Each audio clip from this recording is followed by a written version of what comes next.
پورے ذہنوں کو ڈائیورٹ کیا جائے گا اور تقریباً یہ جادو کی طرح اثر کر جائے گا لوگوں پر۔ مثال کے طور پر ایک جادوگر کسی محلے میں آتا ہے، شعبدہ بازی دکھاتا ہے۔ پہلے تو ہوتا تھا سڑکوں پر ہی کھڑے ہو جاتے تھے، سانپ کا کھیل دکھانے والے، یا کسی بچے کو لیٹا کر چادر اوڑھا کر اس کی گردن الگ کر کے دکھانے والے، یہ شعبدہ بازی ہوتی تھی۔ لیکن ایک بات یاد رکھیں، لوگ گھیرا ڈال کر دیکھتے تو ہیں، اس میں 90% لوگ صحیح سمجھ لیتے تھے، جبکہ وہ آنکھوں کا دھوکہ ہے۔ بہت ساری چیزیں اتنے شارپ طریقے سے وہ جادوگر کر کے دکھاتا ہے کہ تمہاری آنکھوں کو دھوکہ ہوتا ہے۔ لیکن میرے عزیزو، اسی مجمع میں 5 یا 10% ایسے لوگ بھی ہوتے ہیں جو اس کے ان کاموں پر یقین نہیں کرتے۔ ہے ہر زمانے میں جہاں پر بھی جو جادو دکھا رہا ہے، اس کے مجمع میں پورے 100% لوگ یقین کرنے والے نہیں ہوتے۔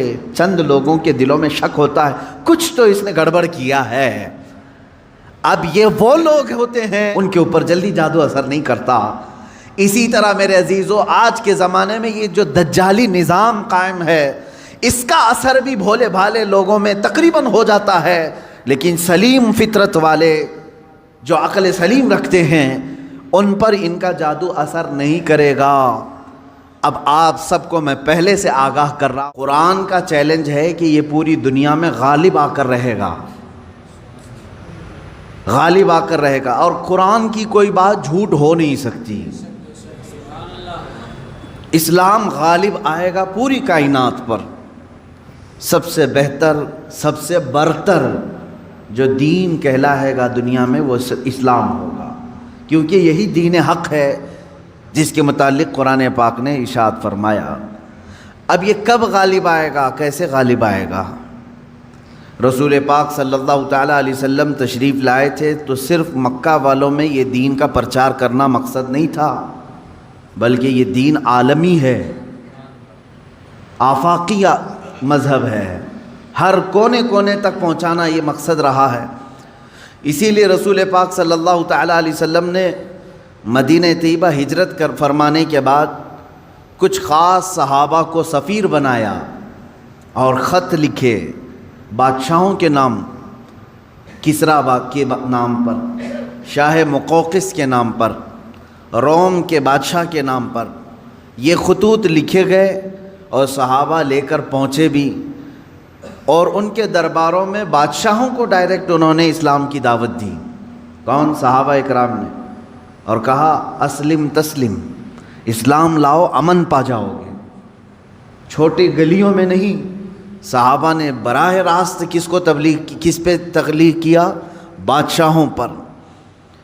اور ان میں کچھ بادشاہ دائرہ اسلام میں آ بھی گئے، اور کچھ ظلم و زیادتی بھی کیے صحابہ کے ساتھ۔ حضور صلی اللہ تعالیٰ علیہ وسلم کے ایک قاصد صحابی کو ایک بادشاہ نے قتل کر دیا، یہ پیغام لانے کی بنیاد پر، اور ایک بادشاہ کسریٰ نے حضور اکرم صلی اللہ علیہ وسلم کا خط پھاڑ کر پھینک دیا، جو اسلام کی دعوت میرے آقا صلی اللہ علیہ وسلم نے اس تک پہنچائی تھی۔ لیکن ہوا کیا؟ جب واپس خبر آئی مدینہ طیبہ، رسول اکرم صلی اللہ علیہ وسلم کو جب یہ خبر دی گئی تو میرے آقا نے فرمایا، دیکھنا عنقریب جس طرح اس نے میرے خط کو پھاڑا، اللہ اس کی سلطنت کو ٹکڑے کر دے گا۔ چند سال نہیں گزرے تھے، کسریٰ کے محل میں بغاوت شروع ہو گئی۔ کس نے بغاوت کی؟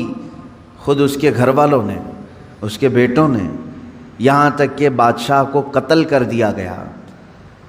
بادشاہ کو قتل کر دیا اس کے اپنوں نے، اور اس کی سلطنت جو کسریٰ سپر پاور تھا اس وقت کا امریکہ تھا، اس کے اتنے ٹکڑے ہو گئے کہ 14 صدیاں گزر گئی، آج تک دوبارہ کوئی کسریٰ آیا نہیں۔ وہ سپر پاور کبھی دوبارہ دنیا میں آ نہیں سکا۔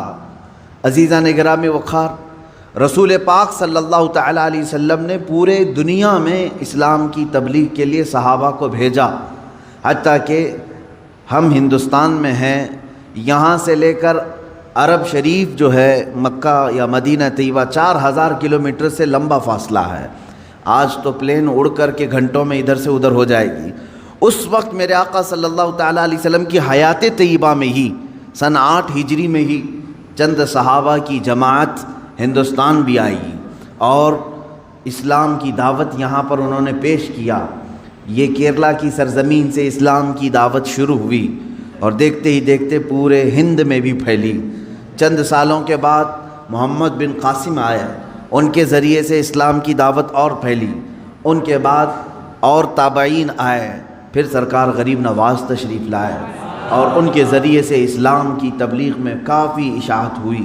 میں یہ کہنا چاہتا ہوں کہ اللہ تبارک و تعالیٰ نے جو فرمایا لِيُظْهِرَهُ عَلَى الدِّينِ كُلِّهِ، یہ رسول کو جو دین دے کر بھیجا ہے اللہ اسی لیے بھیجا ہے کہ پوری دنیا کے دینوں پر یہ غالب آ جائے، سارے مذہب پر، سارے مذاہب پر اسلام غالب آئے گا، اگرچہ کافر اور مشرک اس کو ناپسند کریں گے۔ میرے عزیزو، وہ وقت اب تک نہیں آیا جو قرآن نے وعدہ کیا ہے کہ یہ دین غالب آ کر رہے گا، اب تک نہیں آیا۔ غالب کا مطلب یہ ہوگا کہ پوری دنیا میں صرف یہی چلے گا اور کچھ نہیں چلے گا۔ غالب کا معنی یہ میں یہاں مراد لے رہا ہوں۔ اس طرح سے 1400 سال میں کبھی نہیں ہو سکا۔ سیدنا ابو بکر صدیق رضی اللہ تعالیٰ عنہ کے زمانے میں خلافت کی وسعت ہوئی، یمن تک پہنچ گیا۔ حضرت عمر فاروق رضی اللہ تعالیٰ عنہ کے زمانے میں اور وسعت ہوئی، شام، ایران، عراق، مصر، یہ سب دائرہ اسلام میں آئے۔ حضرت عثمان غنی رضی اللہ تعالیٰ عنہ کے زمانے میں اسلام کی سرحدیں اور پھیلیں، یہاں تک کہ آذربائیجان تک پہنچ گئے۔ مولا علی کرم اللہ وجہہ الکریم کے زمانے میں اور وسعتیں ہوئی، ہند تک اسلام پھیل چکا تھا۔ اب اسی طرح بعد کے جو ملوک آئے، یعنی اموی جو خلافت تھی، اس میں جتنے بادشاہ آئے انہوں نے بھی اسلام کی وسعتوں کو پھیلایا، لیکن پورے کے پوری دنیا پر اسلام کو غالب کرنے کے لیے کوئی بادشاہ نہیں آیا۔ تقریباً عباسی خلافت جو ہے 550 سال کے قریب چلی۔ ان کے بعد خلافت عثمانیہ جو ترکی کی ہے، ان کی بھی حکومت تقریباً 600 کے آس پاس چلی، 650 سال تک۔ اب اندازہ کریں ترکی کی خلافت عثمانیہ کی بھی سرحدیں تقریباً 3 انٹرکانٹیننٹل تک پہنچتی تھی، بر اعظم۔ افریقہ بھی اس میں شامل تھا، ایشیا کے بہت سارے ممالک شامل تھے، یورپ کے بھی کئی ممالک اس میں شامل تھے ترکی کی خلافت عثمانیہ کے انڈر میں۔ پھر بھی غالب جس کو کہتے ہیں وہ نہیں تھا، بہت سارے ممالک اسلام میں نہیں تھے۔ تو اب یہ 14 صدیوں کی تاریخ میں نے آپ کو اجمالاً بتا دی، خلافت راشدہ سے لے کر خلافت عثمانیہ تک، خلافت راشدہ سے لے کر خلافت عثمانیہ تک، یعنی تقریباً 632 عیسوی سے لے کر 1921 تک پورا کا پورا جو یہ یعنی مسافت ہے، اس میں سب بادشاہان اسلام، خلفائے اسلام آئے، لیکن دین غالب جس کو کہا گیا ہے قرآن میں وہ نہیں تھا۔ ہاں چند ملکوں میں ہے، آج بھی 57 کنٹریز میں اسلام ہے تقریباً۔ اسلام تو پوری دنیا میں ہے، لیکن 57 کنٹریز ایسی ہیں جو اپنے آپ کو اسلامی ملک کہتی ہیں، جہاں کے بادشاہ، جہاں کا نظام اکثر بیشتر اسلام سے ملتا جلتا ہے۔ اسلامی کنٹریز کے نام پر 57 ملک آج بھی ہیں، لیکن پھر بھی جو اللہ نے فرمایا پوری دنیا میں غالب آئے گا وہ نہیں ہوا۔ اب ہم رب تعالیٰ سے پوچھتے ہیں مولا وہ کب آئے گا جب پوری دنیا پر صرف دین اسلام غالب ہوگا اور رسول کا یہ دین غالب آ کر رہے گا، یہ بات طے ہے۔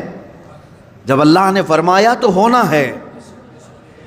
اس سے پہلے جو حالات آئیں گے وہ بھی میں بتاؤں گا آج کی اس گفتگو میں۔ رسول پاک صلی اللہ تعالیٰ علیہ وسلم سے ہی پوچھ لیتے ہیں کہ آقا آپ کا لایا ہوا یہ دین پوری دنیا کے چپے چپے میں کب پھیلے گا، کب ہر انسان دائرہ اسلام میں رہے گا؟ اللہ کے نبی صلی اللہ تعالیٰ علیہ وسلم ارشاد فرماتے ہیں قیامت کے قریب میری اولاد میں ایک میرا بیٹا پیدا ہوگا جس کا نام محمد ہوگا، حضور صلی اللہ علیہ وسلم کے نام پر ہوگا، اور دنیا اسے لقب سے یاد کرے گی مہدی کے نام سے۔ اور حضور اکرم صلی اللہ علیہ وسلم نے ارشاد فرمایا میری نسل میں، میری اولاد میں، حضرت فاطمہ کی اولاد میں جب وہ پیدا ہوں گے دنیا میں اور پھر ان کی خلافت قائم ہوگی، تو فرمایا گیا کہ پوری دنیا میں صرف اور صرف اسلام غالب آ کر رہے گا۔ اب وہ زمانہ کب آئے گا؟ ہاں، اللہ کا وعدہ برحق ہے۔ اللہ نے فرمایا یہ دین پوری دنیا پر غالب آ کر رہے گا، چاہے تم پسند کرو نہ پسند کرو۔ اب میری گفتگو کو بھی بہت سارے لوگ ناپسند کریں گے، وہ یہی کہیں گے ایک سامپردائک بھاشن ہے، یعنی ایک دوسرے کے بھید بھاؤ کی بات نہیں۔ میں کہوں گا اگر تم زندہ رہو گے تو دیکھو گے انشاءاللہ العزیز تم بھی اس چیز کو ایکسیپٹ کرو گے جو تمہاری روح کو سکون پہنچانے والی چیز ہے، تمہارے قلب میں اطمینان ڈالنے والی چیز ہے۔ اسلام کا مطلب یہ ہے پیس، کہ تمہارے دلوں میں اور روح میں وہ سکون پیدا کرتا ہے۔ عزیزان گرامی وقار، اب رسول پاک صلی اللہ تعالیٰ علیہ وسلم کے فرمان کا مقصد میں آپ کو سمجھاؤں۔ حضور نے فرما دیا قیامت کے قریب میری اولاد میں میرا ایک بیٹا پیدا ہوگا جس کا نام میرے نام سے مشابہ ہوگا، یعنی محمد، اور اسے پورا زمانہ امام مہدی کے نام سے یاد کرے گا، اور وہ پوری دنیا میں، کائنات میں اسلام کو غالب لا کر رہیں گے۔ اسی زمانے میں عیسیٰ علیہ السلام کا نزول بھی ہوگا۔ حضرت عیسیٰ علیہ السلام آسمانوں پر آج بھی باحیات ہیں، یہ ہمارا عقیدہ ہے سارے مسلمانوں کا۔ امام مہدی کے زمانے میں عیسیٰ علیہ السلام اتریں گے۔ یہ کون سا علاقہ ہوگا اس کے متعلق حدیثیں ہیں۔ حضرت امام مہدی کا جو ظہور ہے یہ کب پیدا ہوں گے یہ نہیں معلوم، ظاہر ہوں گے، یہ پیدا ہو چکے ہوں گے، آج بھی ہو سکتا ہے، ممکن ہے، پاسبل ہے۔ جب ان کی عمر پاک 30-40 سال کے آس پاس ہوگی اور یہ مکہ مکرمہ میں خانہ کعبہ کے طواف کے دوران ایک لشکر آئے گا جو خانہ کعبہ کو ڈھانے کی کوشش کرے گا، حملہ کرے گا، اور حضرت امام مہدی دعا کریں گے۔ آپ کی دعا کی بدولت اللہ تعالیٰ اس آئے ہوئے لشکر کو زمین میں دھنسا دے گا۔ لوگ اسی دن پہچان لیں گے اور ان کے ہاتھ پر خانہ کعبہ کے سامنے بیعت کریں گے۔ اب یہاں سے امام مہدی کا ظہور ہوگا، لیکن اتنا آسان نہیں ہے کہ سب مہدی مہدی کرتے ہوئے ان کے پیچھے چل پڑیں گے، بلکہ ان کے جانی دشمن بن جائیں گے وہاں کچھ لوگ جو ان کو قتل کرنے کی یا ہلاک کرنے کی کوشش کریں گے۔ امام مہدی اپنے متبعین کو لے کر ملک شام کی طرف چلے جائیں گے۔ اب ملک شام وہ ہے جس زمین کو میرے آقا صلی اللہ تعالیٰ علیہ وسلم نے ارشاد فرمایا یہ حشر کی زمین ہے، یہ حشر کی زمین ہے، سارے لوگ ہانکتے ہوئے ادھر ہی لے جائے جائیں گے۔ آج شام سے سب بھاگ رہے ہیں، بمباری ہو رہی ہے، لیکن میرے آقا نے فرمایا ایک زمانہ ایسا آئے گا کہ سب ہجرت کر کے ملک شام کی طرف جا رہے ہوں گے، سب جمع ہو رہے ہوں گے، ملک شام جمع ہو رہے ہوں گے، اور وہاں امام مہدی پہنچیں گے، اور وہاں آپ کی خلافت قائم ہوگی، اور عدل و انصاف اس قدر ہوگا کہ پھر وہ زمانہ آئے گا کہ شیر اور بکری ایک ساتھ چر رہے ہوں گے، کوئی ایک دوسرے پر حملہ نہیں کرے گا، اتنا امن قائم ہوگا۔ یہ رسول پاک صلی اللہ علیہ وسلم کی احادیث میں ہے۔ اب امام مہدی کی امامت کے دوران وہ فجر کا وقت ہوگا جب حضرت عیسیٰ علیہ السلام آسمان سے اتریں گے، اور جماعت کھڑی ہونے والی ہوگی، قائم ہونے والی ہوگی۔ حضرت عیسیٰ علیہ السلام ایسے اتریں گے جیسے ان کے جسم پر نہائے ہوئے قطرے ٹپک رہے ہوں۔ آپ کو حضرت امام مہدی پہچانیں گے اور آپ کو لا کر کے مصلی کی طرف بڑھائیں گے۔ نبی اللہ ہیں، روح اللہ ہیں، عیسیٰ ابن مریم سلام اللہ علیہ، قرآن پاک میں جن کے تذکرے ہیں، وہ اللہ تبارک و تعالیٰ کی نشانیوں میں سے ایک نشانی ہے، وہ عیسیٰ آئیں گے۔ اب وہ نبی جب امام مہدی ان کو آگے بڑھائیں گے، حضرت عیسیٰ علیہ السلام امامت کے لیے آگے نہیں بڑھیں گے، اور کیا فرمائیں گے؟ ارشاد فرمائیں گے کہ یہ مصلی امامت امت محمدیہ کا حق ہے، آپ امت مصطفیٰ ہیں، آپ امامت کریں، ہم مقتدی بنتے ہیں۔ اللہ اکبر، رسول پاک صلی اللہ علیہ وسلم کے مقتدی بنے سارے انبیاء، یہ تو معلوم ہے، لیکن رسول کی ایک امتی کے مقتدی بھی عیسیٰ علیہ السلام بن رہے ہیں۔ میرے عزیزو، یہاں نبوت کا درجہ گھٹانا مقصد نہیں ہے، بلکہ یہاں امت مصطفیٰ کی فضیلت بتانا ہے۔ امام مہدی کی امامت ہوگی، اس کے بعد پھر جو دنیا میں حالات ہوں گے وہ کیا ہوں گے؟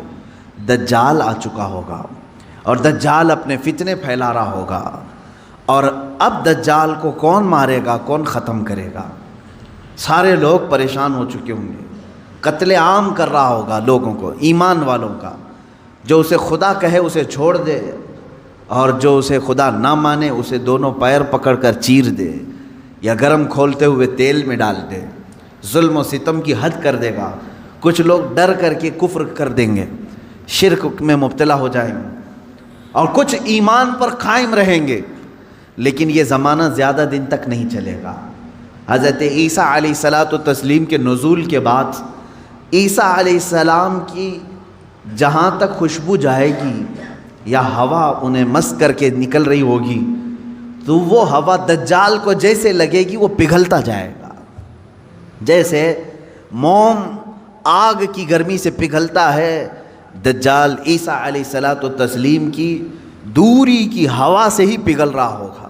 یہاں تک کہ مقام لد ایک جگہ ہے، اسرائیل میں ہے وہ آج، اور دنیا کا بڑا ایئرپورٹ انہوں نے وہاں پر بنایا ہے، مقام لد کا ایئرپورٹ بھی بنا ہوا ہے۔ اور حدیث پاک میں ہے عیسیٰ علیہ السلام مقام لد پہ اس کو اپنے تیر سے نشانہ بنائیں گے اور قتل کر دیں گے، اور امت مصطفیٰ کا یہ آخری فتنہ بھی ختم ہو جائے گا۔ اب اس کے بعد کیا ہوگا؟ وہی آیت جو میں نے تلاوت کیا، اللہ نے فرمایا هو الذی ارسل رسولہ بالہدی ودین الحق لیظہرہ علی الدین کلہ، وہ اللہ ہے جس نے اپنے رسول کو دنیا میں بھیجا ہے ہدایت کے ساتھ اور دین حق کے ساتھ، اس لیے کہ اس رسول کا دین پوری دنیا پر غالب آ کر رہے۔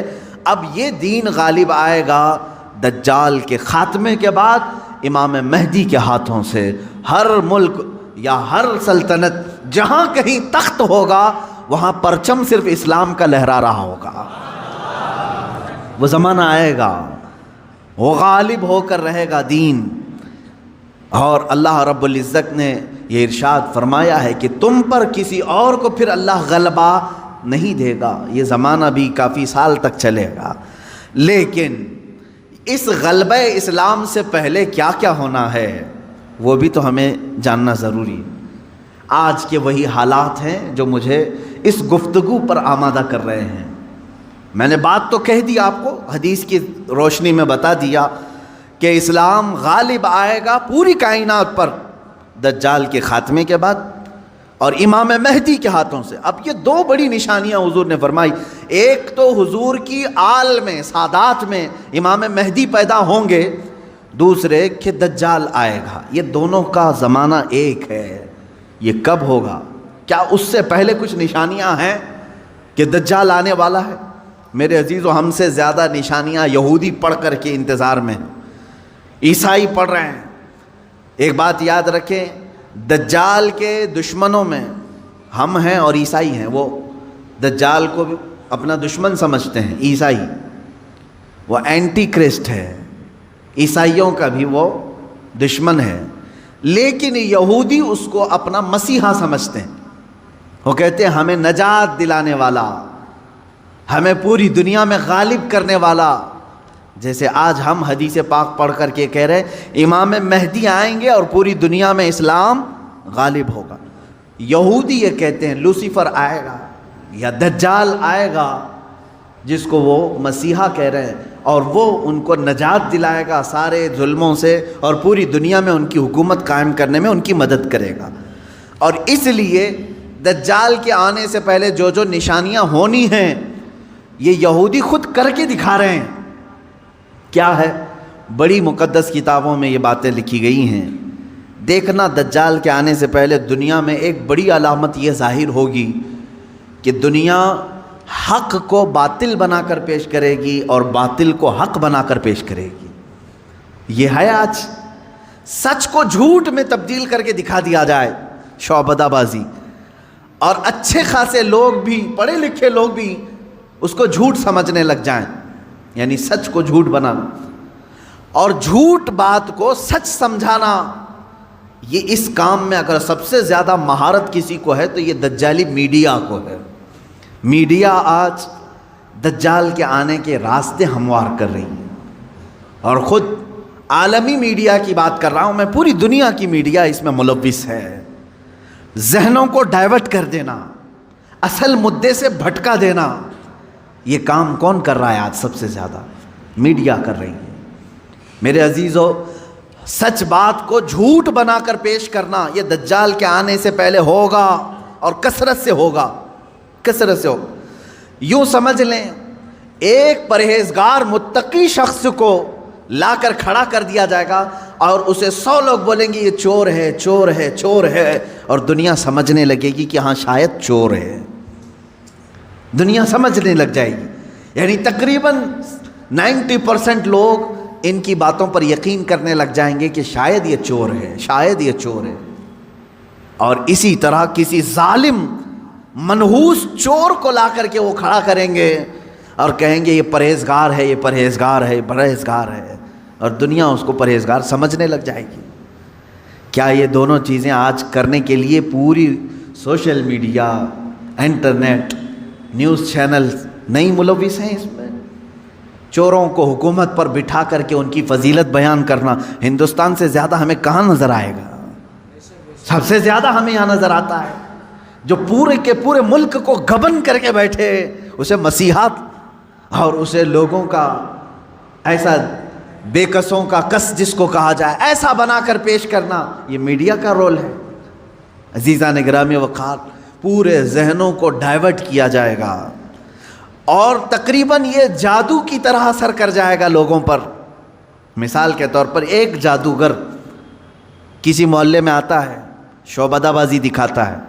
پہلے تو ہوتا تھا سڑکوں پر ہی کھڑے ہو جاتے تھے، سانپ کا کھیل دکھانے والے، یا کسی بچے کو لیٹا کر چادر اوڑھا کر اس کی گردن الگ کر کے دکھانے والے، یہ شعبدہ بازی ہوتی تھی۔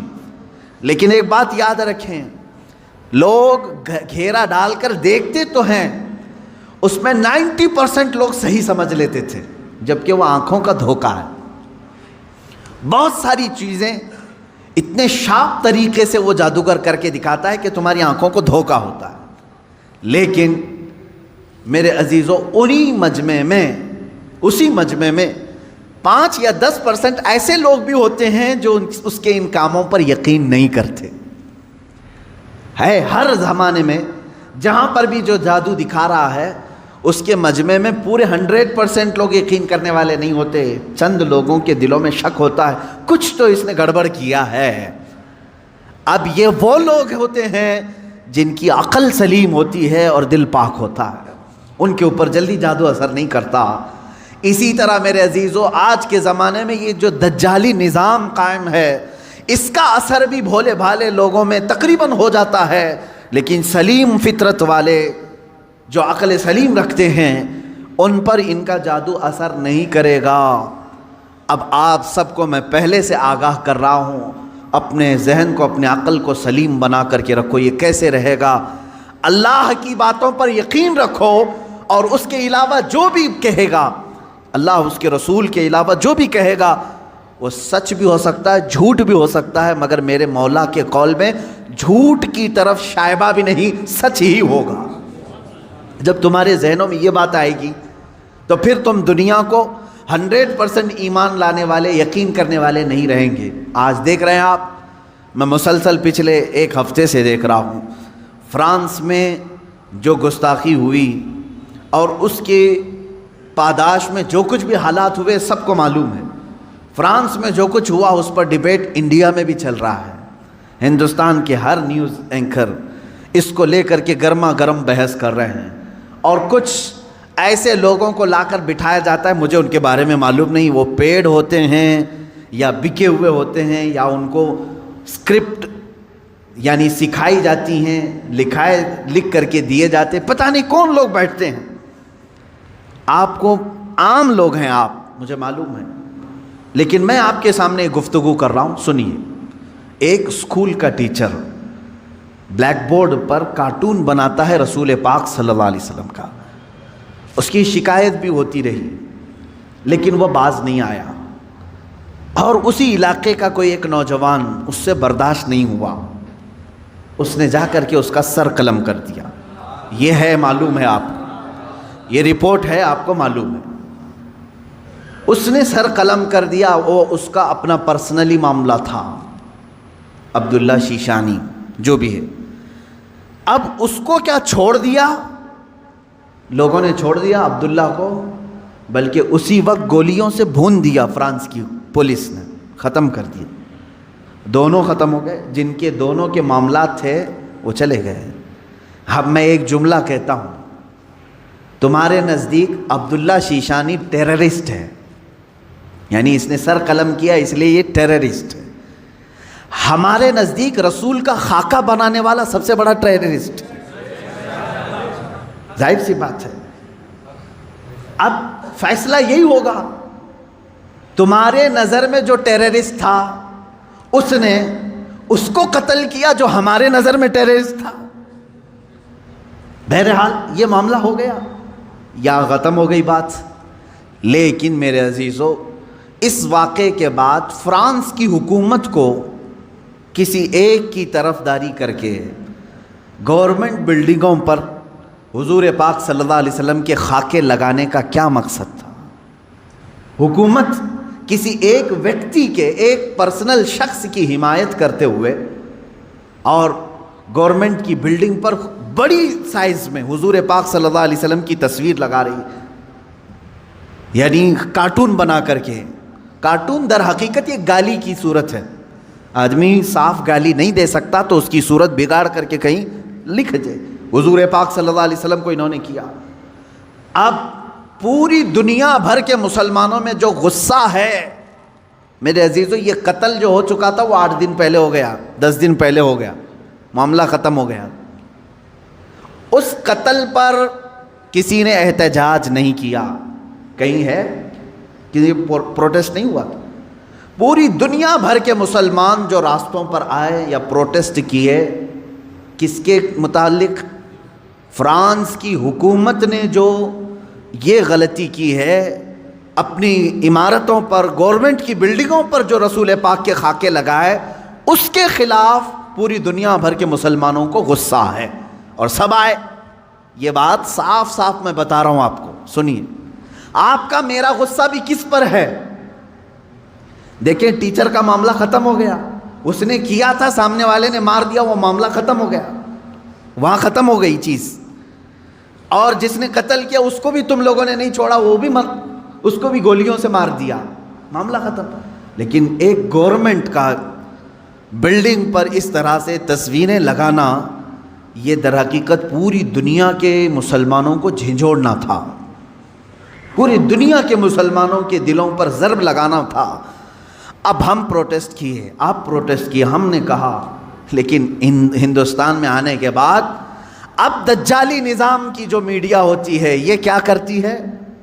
پورے بحث کو ڈائیورٹ کرتی ہے، پورے مدے کو ڈائیورٹ کرتی ہے۔ یہ سارے جتنے پروٹیسٹ ہو رہے ہیں، نیوز والے اسے کیا دکھا رہے ہیں جانتے ہیں آپ؟ نیوز والے یہ دکھا رہے ہیں کہ دیکھو، ایک ٹیررسٹ کی حمایت میں اتنے مسلمان ہندوستان کی سڑکوں پر آ گئے، یعنی عبداللہ شیشانی نے جو قتل کیا ٹیچر کا، اس کی حمایت میں یہ سارے لوگ کھڑے ہیں اور پورا ڈیبیٹ اسی پر چل رہا ہے۔ کیا آپ لوگ ہندوستان میں رہ کر کے ایک قتل کی حمایت کرتے ہیں؟ ایک قتل کی حمایت کرتے ہیں؟ ہم نے کہاں یہ قتل کے متعلق پروٹیسٹ کیا ہے؟ بتاؤ ذرا صحیح۔ اس عبداللہ نامی لڑکے کا کسی ایک کے ہاتھ میں بینر آیا پوری دنیا میں کہیں پر کہ اس کے قتل کی حمایت میں پروٹیسٹ ہو رہا ہے؟ میرے عزیزو، پورے مدے کو ڈائیورٹ کرنا یہ میڈیا کا کام ہے، جبکہ انہیں معلوم ہے کہ پوری دنیا کے مسلمان جو پروٹیسٹ کر رہے ہیں وہ قتل کے متعلق نہیں، بلکہ وہ فرانس کی گورنمنٹ کی حرکتوں پر پروٹیسٹ کر رہے ہیں۔ اب اس کی ایک مثال میں آپ کو بتا دوں، یہ میڈیا اینکرز یہ کہتے ہیں کہ فرانس کا وہ اندرونی معاملہ ہے، وہ اندرونی معاملہ ہے، وہ چاہیں ان کو فریڈم آف ایکسپریشن ہے، وہ سیکولر ہیں، وہ چاہیں تو کسی ایک ویکتی کی حمایت کریں اور بلڈنگ کی پوری تصویر لگا دیں رسول پاک صلی اللہ تعالیٰ علیہ وسلم کی تصویر سے، میرے عزیزو، اگر یہ فرانس کا اندرونی معاملہ ہے تو انڈیا میں ڈیبیٹ کیوں ہو رہا ہے؟ آپ کے نیوز روم میں یہ بحث کیوں ہو رہی ہے؟ آپ یہ سمجھیں اس زمانے کا سب سے بڑا خطرناک جال یہ میڈیا ہے، نیوز کا جو اب ظاہر سی بات ہے یہ ہماری بھی کلپس اٹھا کر کے چلائیں گے اور پھر ہمیں بھی بتائیں بھڑکاؤ مولانا ہے، سامپردائک پھیلانے والے ہیں، ہماری گفتگو کو کاٹ کر کے پیش کریں گے، ان کا کام ہی وہ ہے۔ لیکن میں آپ کو بتاؤں کہ پورے ہندوستانی مسلمانوں کے دماغ کو ڈائیورٹ کر رہے ہیں کہ تم لوگ جو پروٹیسٹ کر رہے ہو ایک قتل کی حمایت میں کیسے پروٹیسٹ کر رہے ہو؟ ان سے کوئی بھی ڈیبیٹ میں بیٹھنے والا یہ نہیں کہہ رہا ہے، بلکہ وہاں ثابت کرنے کی کوشش کر رہے ہیں قتل ایسا ہو سکتا ہے ویسا ہو سکتا ہے۔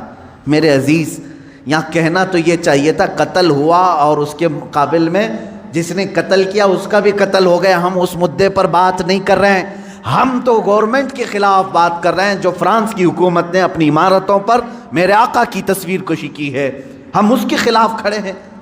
اب مجھے ایک بات بتائیں، کیا کسی ایک شخص کے کچھ ایسا قتل کرنے کی بنیاد پر پوری دنیا بھر کے 180 کروڑ مسلمانوں کے نبی کی توہین کرنا جائز ہو سکتا ہے؟ جائز ہو سکتا ہے؟ مجھے یہ بتاؤ کہ اگر کسی ایک ہندو نے ٹیرر اٹیک کیا کسی پر تو کیا کروڑوں ہندوؤں کے بھگوان کی تصویر لگا کر کے اس کی مذمت کی جا سکتی ہے؟ ہم اس کے قائل نہیں۔ ایک ہندو نے اگر ٹیرر اٹیک کیا کسی پر تو کروڑوں ہندوؤں کے رام کرشن کی تصویر کشی کرنا اس کی اجازت نہیں دیتے ہم۔ سارے مذہب کے جو دیوی دیوتا ہیں ہم ان کو کرٹیسائز کہاں کر رہے ہیں؟ عزیزان گرامی وقار، یہ اسلام ہے جو انصاف سکھاتا ہے۔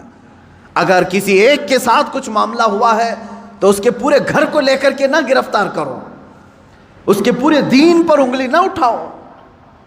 آج یہی دنیا میں ہو رہا ہے اور پوری دنیا میں۔ مجھے تو یہ سمجھ میں نہیں آتا ان پر کیس کیوں نہیں ہوتا، یہ میڈیا اینکرز پر۔ یہ سیدھے یہ جملہ بار بار کہتے ہیں اسلامک آتنکواد نے حملہ کیا، اسلامک آتنکواد نے حملہ کیا۔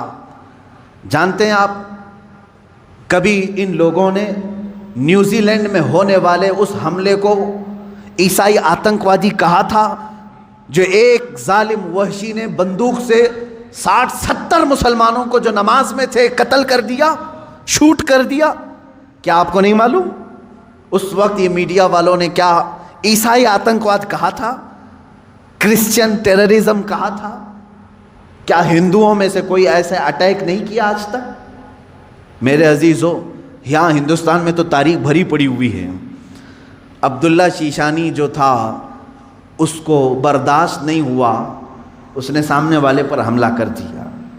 کس لیے؟ اس لیے کہ اس کے نبی کی توہین تم سامنے کر رہے تھے۔ نبی تو بہت دور کی بات ہے میرے سے۔ یہاں حالات انسان کیسے ہیں، ہمارے ماں باپ پر بھی اگر کوئی گالی گلوچ کرتا ہے تو ہم خاموش کہاں بیٹھتے ہیں؟ کوئی خاموش بیٹھتا ہے؟ اٹھاتا ہے، مارتا ہے۔ تو انسان کی یہ فطرت ہے۔ لیکن اس سے بڑی آتنکوادی میں یہاں تمہیں بتاؤں جو موب لنچنگ کی شکل میں چل رہی ہے، اس کو کوئی آتنکوادی نہیں کہتا۔ ایک تبریز کو پکڑ کر کے سارے یہ سنگھی جو اصل بھنگی ہیں سب مارتے ہیں اور قتل کر ڈالتے ہیں۔ ان کو کوئی میڈیا کا نیوز اینکر ٹیرر اٹیک نہیں کہتا۔ مر گیا بیچارہ، بیوہ ہے اس کی آج۔ کس بنیاد پر مارا تھا اس کو؟ کس بنیاد پر؟ کیا اس تبریز نے کبھی ہندوؤں کے دیوی دیوتاؤں کی تصویر کشی کی تھی یا کسی دین کی مذمت کی تھی؟ نہیں، فقط چند لوگوں نے مل کر کے اس کو مسلمان سمجھ کر کے قتل کر دیا، مار ڈالا۔ پہلو خان اس سے پہلے کے یہ قتل ہیں، اور آپ کو اس سے پہلے کی بھی واقعات معلوم ہے 5-6 سال میں کیا چل رہا ہے۔ کسی کے گھر میں گھسے یہ آتنکوادی، اس کے گھر میں گائے کا گوشت ہے، اس کی وجہ سے اسے قتل کر دیا۔ یہ کیسے تمہاری فریڈم ایکسپریشن ہے؟ یہاں تو تمہیں کھانے کی آزادی نہیں ہے، فرانس کی حمایت میں بولنے کے لیے بیٹھے ہوئے ہیں۔ ان کے پاس منہ کیسے ہے؟ یہ میڈیا جو آج کہہ رہی ہے کیا فرانس کو اتنی آزادی نہیں ہے کہ وہ کسی کی تصویر نکالے؟ میں کہتا ہوں تم پہلے اپنی آزادی کو دیکھ لو، پہلے اپنی آزادی کو دیکھ لو۔ آج سے تقریباً 15 سال پہلے ایک بوڑھے شخص کو ہندوستان سے نکال باہر کیا تھا تم نے بھی، MF حسین کو، معلوم ہوگا اس نے کچھ دیوی دیوتاؤں کی تصویر نکالی تھی، وہ بھی 90 کی دہائی میں، 92 میں یا 93 میں، اس کو 10-12 سال کے بعد اٹھا کر کے جلا وطن کر دیا، وہ قطر میں جا کر کے ختم ہوا۔ یہاں تم برداشت نہیں کر پاتے اور فرانس کے متعلق ڈیبیٹ کرنے بیٹھے ہوئے ہیں کہ مسلمان کیوں نہیں برداشت کر رہے ہیں، کیوں اتنے بھاؤک ہو جاتے ہیں۔ ان کے نبی کے بارے میں اگر کوئی کہتا ہے تو اتنی زیادہ بھاؤک نہیں ہونی چاہیے۔ میرے عزیز، تمہیں معلوم نہیں تم اپنے دیوی دیوتاؤں سے کیسی محبت کرتے ہو، یہ ہمیں معلوم نہیں، لیکن ہم اپنے نبی سے اپنی جان سے زیادہ محبت کرتے ہیں۔ تم قتل کر لو، تم ٹکڑے کر لو، ہمارے بہت سارے ٹکڑے ہو چکے ہیں، آج ہم ان کے متعلق کھڑے بھی نہیں ہو پا رہے ہیں۔ شام جل گیا ہے، یمن برباد ہو گیا ہے، عراق تباہ ہو گیا ہے، کون ہے دنیا میں جو پروٹیسٹ کرتے ہوئے آگے آ رہا ہے؟ کون ہے؟ اس لیے کہ ہم اپنے ٹکڑے تو برداشت کرتے ہیں، نبی کی شان میں ادنا توہین برداشت نہیں کر سکتے۔ یہ ہماری جان سے زیادہ کا معاملہ ہے۔ آپ یہ سمجھتے ہیں فریڈم آف ایکسپریشن ہونا چاہیے، یعنی آزادی اظہار رائے اس کو کہتے ہیں، اپنی رائے کے اظہار کرنے کی آزادی۔ دے کر کے دکھاؤ، یہاں ہم پر کیس کر دیں گے، آپ نے ایسی ایسی باتیں کیوں کی۔ میں آپ سے پوچھتا ہوں، کیا مجھے فریڈم آف ایکسپریشن نہیں ہے؟ فریڈم آف سپیچ نہیں ہے؟ ہمیں گفتگو کرنے کی ہمارے پاس یہاں پر کسی کو آزادی نہیں۔ کتنے تو رپورٹروں کو ان لوگوں نے جیل میں بھیج دیا ہے حق بات بتانے کی وجہ سے۔ ابھی کل یا پرسوں ایک کتے کو گرفتار کیا ہے تو پورے کی پورے لوگ راستوں پر کھڑے ہو گئے، نہیں یہ فریڈم آف ایکسپریشن کے خلاف ہے، اس لیے کہ ہمارا پالا ہوا تھا، تم نے کیسے پکڑ لیا؟ ہمارا پالا ہوا تھا۔ اصل میں بات یہ ہے کہ ایک اسٹیٹ کی میونسپلٹی نے یا پولیس نے یہ سمجھا کہ آوارہ کتا ہے اور گرفتار کر لیا۔ ہوا ایسی ہی، ادھر ادھر پھرنے والے کتوں کو میونسپلٹی گرفتار کرتی ہے، لیکن شاید میونسپلٹی کو معلوم نہیں تھا اس کے گلے میں پٹا تھا کسی کا، وہ پالا ہوا تھا۔ اس کی وجہ سے اب مالک راستے پر آ گئے کہ ہمارا کتا گرفتار ہو گیا ہے۔ لیکن میرے عزیزو، یہ ڈبل رول آپ کو معلوم نہیں۔ آپ ایک دوسرے اسٹیٹ میں جائیں، تحقیق کریں، آپ کو معلوم ہوگا صرف 4 سال کے اندر 10 یا 12 ایسے نیوز اینکر ہیں جنہوں نے صحیح بات بتائی تو ان پر کیس ٹھوک دیا اور انہیں اندر بھیج دیا ہے۔ وہاں کہاں ہے فریڈم آف ایکسپریشن؟ یہ جو دنیا میں چل رہا ہے، اس جال کو سمجھو، یہ دجال کے آنے سے پہلے کا جال ہے۔ آپ سے صرف اور صرف میں ایک ہی گزارش کروں گا، اور میری بات سننے والوں سے میری اپیل ہے، ایک اپیل ہے کہ آج اللہ رب العزت نے تمہیں عقل سلیم عطا کیا ہے، جو کچھ یہ جادو دکھا رہے ہیں اس پر 1% بھی یقین مت کرنا، یقین مت کرنا۔ اس جال سے اپنے آپ کو باہر کر لو۔ جو TRP کے چکر میں پورے گھوٹالے کر رہے ہیں ان سے تم باز آ جاؤ، نکل جاؤ۔ دنیا کی خبریں دیکھنے کے لیے آپ کو صرف اور صرف ان کی بکواس دیکھنا ضروری نہیں ہے۔ اب دنیا گلوبل ولیج کی شکل اختیار کر چکی ہے، ادھر نظر ہٹاؤ ادھر نظر ہٹاؤ سب تمہیں دکھ جائے گا، لیکن ان دجالی نظام کے پیروکاروں کے پیچھے نہ جائیں۔ یہ میری آج کی یہی گزارش ہے، ورنہ جادو تم پر بھی اثر کرے گا اور تم بھی وہی بولی بولو گے، تم بھی وہی بولی بولو گے۔ 4-5 سال کے اندر ان لوگوں نے ایسا ہی فیلڈ بھی بنائی، جو پہلے کٹر دشمن تھے وہ آج کٹر حامی بن گئے، ان کے جے جے کار کرنے لگے، یہ بھی آپ نے دیکھا ہوگا۔ تو میڈیا کا اثر دماغوں پر آنے نہ پائے، اس بات کی میں اپیل کروں گا، اس لیے کہ دجال کے آنے سے پہلے جو علامات بتائی گئی اس میں سب سے بڑی علامت یہ ہے، حق کو باطل بنا کے پیش کیا جائے گا اور باطل کو حق بنا کر پیش کیا جائے گا۔ جیسے فلسطین کو بھی دیکھ لیں، فلسطین ایک چھوٹا سا ملک، یہ فرسٹ ورلڈ وار میں مسلمانوں کی آبادی پوری 4000 یہودیوں کو رہنے کے لیے شرن دیا گیا، شرن کہتے ہیں نا، پناہ دی گئی 4000 یہودیوں۔ اب یہ ان کی ہجرت شروع ہوئی 4000 سے، فلسطین جانے لگے لاکھوں کی تعداد میں پہنچ گئے۔ 1948 کے زمانے میں، 1947 جو ہماری آزادی کا سال ہے، اسی کے دوسرے سال اسرائیل میں وہ جو 4000 آئے تھے اب لاکھوں کی تعداد میں جمع ہوئے، انہوں نے اعلان کر دیا کہ یہ فلسطین نہیں ہے، یہ اسرائیل ہے، یہ ہمارا ملک ہے، ہمارے باپ داداؤں کا ملک ہے، پہلے سے ہم یہیں آباد تھے۔ اب وہ دنیا کو منانے لگے، اپنی ایمبیسیاں ہر ملک میں کھولنے لگے۔ کچھ ملک اس وقت نہیں تسلیم کر رہے تھے کہ نہیں تم کنٹری نہیں ہو، تم زبردستی قبضہ کیے ہو، لیکن میڈیا نے اتنا دماغ واش کیا کہ آج عرب کی دھرتی پر بیٹھے ہوئے بادشاہ بھی یہ کہنے لگے فلسطین تھا ہی نہیں، اسرائیلی اصل ہے۔ مان لیا، یہ جادو اثر کر گئے۔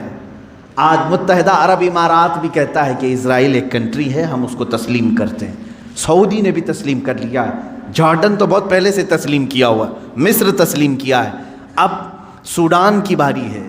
اس طرح سے جو اسلامک کنٹریز تھے وہ کہتے تھے فلسطین ہمارا قبلہ اول ہے، وہاں پر بیت المقدس ہے، سالہ سال سے مسلمان آباد ہیں۔ کوئی تسلیم نہیں کرتا تھا، لیکن میڈیا کا جادو اثر کرتا رہا۔ انہوں نے ایسی فیلڈ بنائی کہ اب ہر کوئی ان کے انڈر میں آتا رہا۔ یہ دجال کے آنے سے پہلے یہ فیلڈ ہموار کی جائے گی۔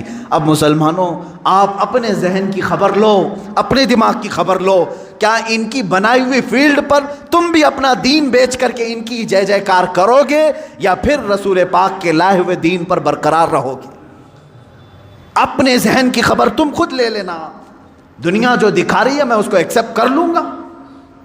جیسے مار مار کر کے کسی کو چور کہلوایا جائے، پولیس کا کام ہوتا ہے، وہ ظلم برداشت نہیں کرتا، آخر میں کہتا ہاں میں نے چوری کر لیا، لے جا کر کے کورٹ میں پیش کر دیا، دیکھو ہم نے اس کو اقرار کرا دیا اس نے چوری کیا، تم نے اس پر اتنی لاٹیاں ماری، اتنا کچھ کیا، مجبور ہو کر کہ اس نے کیا۔ یہی کام پوری دنیا میں کیا جائے گا، جگہ جگہ پکڑ کر کے مارنا، تمہاری داڑیاں کھینچنا، تمہاری ٹوپیاں اتارنا، تمہیں قتل عام کرنا، کسی ملک سے دربدر کرنا، مسلمان ڈر جائے، سہم جائے۔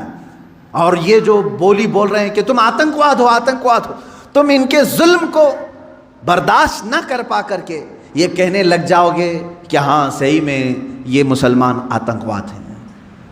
یہاں تک وہ تمہیں لانا چاہتے ہیں، یہاں تک لانا چاہتے ہیں۔ میرے عزیزو، یاد رکھنا یہ جو ظلم کیے جا رہے ہیں آج پوری دنیا میں، اس سے خطرناک ظلم دجال کے زمانے میں آئے گا۔ حضور پاک صلی اللہ تعالیٰ علیہ وسلم نے فرمایا آدم علیہ السلام کی پیدائش سے لے کر قیامت تک جتنے فتنے آئے ان میں اگر سب سے بڑا کوئی فتنہ ہے تو وہ دجال کا ظہور ہے۔ میری امت اس میں بھی مبتلا ہوگی، لیکن ڈرو مت، گھبراؤ مت۔ دجال کے آنے کے بعد ہم بچیں گے کیسے؟ ایک بات یاد رکھنا، جس کے ساتھ اللہ ہے، رب ذوالجلال کا یقین اس کے دل میں ہے، وہ دجال کیا 100 دجالوں سے بھی بچ جائے گا۔ اور جو دجال کے فتنوں سے بچ گیا، میرے آقا صلی اللہ علیہ وسلم نے بشارت دی، وہ بغیر حساب کتاب کے جنت میں جائے۔ سارے فتنے تو دنیا میں اس نے جھیل لی، ساری مصیبتیں جھیل لیا ہے، اللہ رب العزت اسے انعام عطا کرے گا، آپ جنت کے حقدار ہوں گے۔ اس لیے اپنے ذہن کو، اپنی طبیعت کو ہمیشہ سنبھال کر کے رکھو۔ میرا دماغ اور میرا ذہن بکنے والا نہیں، اور چاہے یہ ظلم کے پہاڑ ہم پر توڑ دیں، آج ہو رہا ہے، کل ان کی باری تھی آج ہماری باری ہے، یہ ہو سکتا ہے۔ آج ان کی باری ہے کل ہماری باری ہے، یہ ہو سکتا ہے۔ ہم اگر اس ظلم کے شکار ہو گئے تو اے میرے سننے والوں، کبھی نہ گھبرانا، کبھی نہ گھبرانا۔ امت کے علماء جاتے رہے لیکن اسلام پھلتا پھولتا ہی رہا۔ آج اگر ہمارے خون کی اسے ضرورت ہے تو ہم اپنے خون سے اس کی سچائی کریں گے، اس لیے کہ ہم یزیدی نہیں، ہم حسینی کردار رکھتے ہیں۔ ضرورت پڑے تو اسلام کے لیے اپنے خون سے آبیاری کی جائے گی اور دین اسلام کی حفاظت کی جائے گی۔ آپ سب اپنے اختلافات کو ختم کرو۔ ان دجالی نظاموں پر آپ یقین کبھی مت رکھنا۔ گھر میں جاتے ہی ٹی وی آن کرنا، اس نیوز کو دیکھتے ہیں، اس نیوز کو دیکھتے ہیں، اور پھر اس کو کہیں آمنا صدقنا، ہم ایمان لائے، ہم تصدیق کرتے ہیں۔ نہ، آج کے زمانے میں جس نے اس طرح کا یقین کیا، میں سمجھتا ہوں اس نے بہت بڑی گمراہی خرید لی ہے، بہت بڑی گمراہی۔ ہاں، جب قرآن کھولنا تب کہنا آمنا و صدقنا، میں ایمان لاتا ہوں اور اس کی ہر بات پر تصدیق کرتا ہوں۔ اس لیے قرآن نے کہا ہے هو الذی ارسل رسولہ بالہدی ودین الحق لِيُظْهِرَهُ عَلَى الدِّينِ كُلِّهِ وَلَوْ كَرِهَ الْمُشْرِكُونَ۔ وہ اللہ ہے جس نے اپنے رسول کو ہدایت کے ساتھ بھیجا ہے اور ایک حق دین دے کر کے بھیجا ہے، اس لیے بھیجا کہ اس رسول کا دین پوری دنیا میں غالب آ کر رہے گا، پوری دنیا میں غالب آ کر رہے گا انشاءاللہ العزیز۔ وہ دن آئے گا جب ہر گھر پر، ہر پارلیمنٹ پر پرچم اسلام لہرا رہا ہوگا، میرے نبی کا، مصطفیٰ کریم صلی اللہ تعالیٰ علیہ وسلم کا نظام بول رہا ہوگا۔ اللہ رب العزت سے ہم یہ دعا کرتے ہیں کہ مولا اگر ہماری قسمت میں وہ دن لکھے ہوں تو ضرور ہمیں ان دنوں تک زندہ رکھ اور ہماری عمر کو اتنی طویل کر کہ ہم کائنات عالم میں پرچم اسلام کو لہراتے ہوئے دیکھ سکیں، ہمارے دلوں کو سکون ہو سکے۔ اے قدیر و جبار خدا، اگر ہم غریبوں کے حصے میں کوئی چیز تو لکھنا رکھا ہے تو بس تیری ذات سے یہ امید رکھتے ہیں، تیرے فضل سے یہ یقین رکھتے ہیں کہ ہمیں امام مہدی کی فوج میں شامل فرما دے، ان کی خلافت میں ہم سب کو شامل فرما دے۔ وآخر دعوانا ان الحمد للہ رب العالمین۔